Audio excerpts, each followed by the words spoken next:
উত্তর 24 পরগনার বাগদা থেকে দুই বাংলাদেশি মহিলাকে গ্রেফতার করেছে পুলিশ। বাগদার মাথাভাঙা এলাকা থেকে দুই সন্দেহভাজন মহিলাকে গ্রেফতার করেছে পুলিশ। এই দুই সন্দেহভাজন মহিলা আপনারা দেখতে পাচ্ছেন, পুলিশ সূত্রে দাবি করা হচ্ছে এরা বিভিন্ন জায়গায় পরিচারিকার কাজ করতেন। কয়েক মাস আগে বাংলাদেশ থেকে চোরা পথে ভারতে প্রবেশ করেন। ভারতে এসে বিভিন্ন বাড়িতে তারা যান এবং পরিচারিকার কাজ করতেন। একজনের নাম আজমিরা খাতুন এবং আরেকজনের নাম শিরিনা খাতুন। এরা যশোর জেলার বাসিন্দা।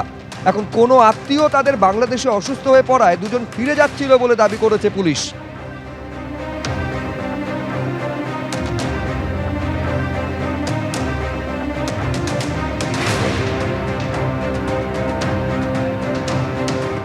পাসপোর্ট জালিয়াতির অভিযোগে একের পর এক গ্রেফতারিও চলছে।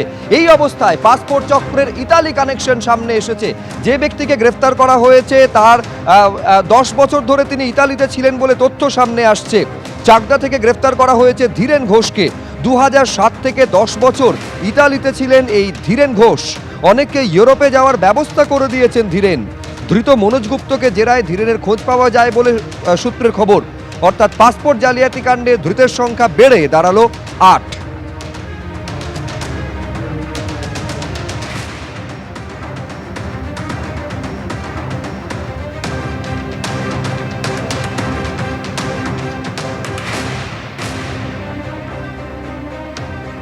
আপনারা জানেন যে মনোজ গুপ্ত, যাকে কিংপিন, অন্যতম কিংপিন বলে দাবি করা হচ্ছে, সেই মনোজ গুপ্ত যাকে গ্রেফতার করে পুলিশ, সেই মনোজ গুপ্তকে জেরা করে এই ধীরেন ঘোষ সম্পর্কে তথ্য পাওয়া যায়। এই ধীরেন ঘোষ 10 বছর তিনি ইতালিতে ছিলেন। অর্থাৎ পাসপোর্ট চক্রে এবার ইতালি কানেকশন সামনে এসেছে।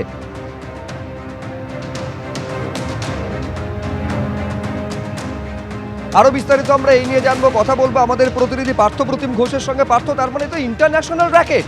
ইতালিতে একজন 10 বছর ধরে ছিলেন, তিনি এই পাসপোর্ট চক্রের সঙ্গে পুরোপুরি জড়িত। শুধু তাই নয়, সূত্রের মারফত এও খবর পাওয়া যাচ্ছে যে কারোর যদি ইউরোপে যাওয়ার প্রয়োজন হতো তার ব্যবস্থাও নাকি ধীরেন ঘোষ করে দিতেন। দেখো, এর চক্র, এর জাল যে কতদূর পর্যন্ত ছড়িয়ে রয়েছে সেটা কিন্তু একেবারে যত তদন্ত এগোচ্ছে তত কিন্তু একেবারে আরও গভীর থেকে গভীরতম হচ্ছে।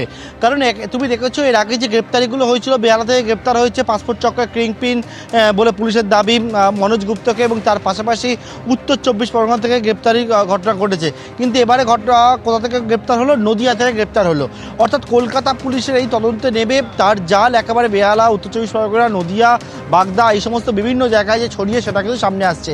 এবং ধীরেন ঘোষ, যাকে গতকাল রাত্রিবেলা নদিয়ার যে বাড়িতে থাকতো, সে চাকদা এলাকা যেখান থেকে গ্রেপ্তার করা হয়েছে, তাকে সেখান থেকে গ্রেপ্তার করার পর তার বাড়ি থেকে বেশ কিছু নথিপত্র উদ্ধার হয়েছে, কেওয়াইসি উদ্ধার হয়েছে। যেমনটা জানা যাচ্ছে, এই ধীরেন ঘোষ সম্পর্কে 2007 সাল থেকে 2017 সাল পর্যন্ত সে ইতালিতে ছিল এবং সেখানে ইতালি থেকে ফিরে আসার পরবর্তীকালে এই পাসপোর্ট জালিয়াতি চক্রের সঙ্গে সে যুক্ত হয়ে যায়। এবং সেক্ষেত্রে যেহেতু ইতালিতে ছিল, ইউরোপিয়ান বিভিন্ন কান্ট্রিগুলোর সঙ্গে তার যোগাযোগ ছিল, সে কিন্তু এখানে একটা মিডলম্যানে কাজ করতো। অর্থাৎ যারা ভারতীয় পাসপোর্ট নেবে, অর্থাৎ অনুপ্রবেশকারীরা, তার পরবর্তীকালে যারা ইউরোপিয়ান কান্ট্রিগুলোতে যাবে সেক্ষেত্রে তাদেরকে ভিসা পাইয়ে দেওয়া, তাদের সঙ্গে অর্থাৎ বিদেশের সঙ্গে তার যোগাযোগ, অর্থাৎ ইউরোপের সঙ্গে তার যোগাযোগ, পাশাপাশি ইউরোপিয়ান কান্ট্রিতে যোগাযোগের পাশাপাশি বাংলাদেশের সঙ্গে তার একটা যোগাযোগ, সেটা কিন্তু তদন্তকারীরা পেয়েছে।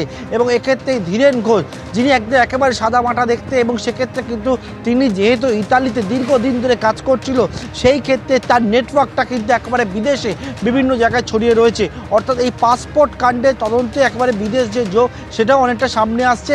এবং এক্ষেত্রে জানা যাচ্ছে মনোজ গুপ্ত তার সঙ্গে সরাসরি। তুমি আমাদের সঙ্গে থাকো। এই ব্যক্তি হচ্ছে ধীরেন ঘোষ, যাকে আপনারা দেখতে পাচ্ছেন গাড়িতে তোলা হচ্ছে, পুলিশের গাড়িতে। যেটা পার্থ বলেছিল, একেবারে সাদামাটা চেহারার ধীরেন ঘোষ 10 বছর ইতালিতে ছিল।